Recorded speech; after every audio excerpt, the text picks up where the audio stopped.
What's up everybody, it's your boy BlazinTom. In this video, I'm going to show you how you can use your screen recording feature on any of your Mac computers. Check it out. Easy go.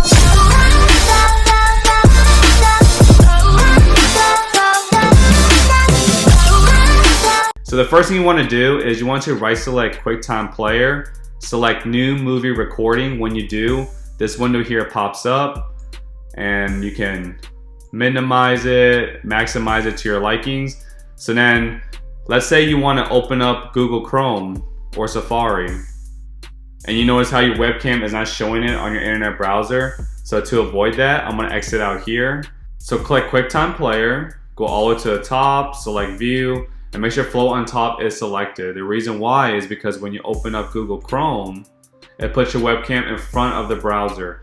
So the last step is to record this into a video. So the first thing you don't want to do is hit record on the new movie recording window. You want to right select QuickTime Player again and select new screen recording. So that way when the record button is on that window, you want to press that so it can record the selfie camera along with this entire front screen here. So that way you can put it into a video format and you can edit on your Final Cut Pro. That was how I was able to record most of my YouTube tutorials, was by using that screen feature method on my MacBook Pro. So that's a straightforward tutorial on how you can use the screen recording features on any of your Mac computers. If you like this video, please give it a thumbs up. Stay tuned for my next one. See ya!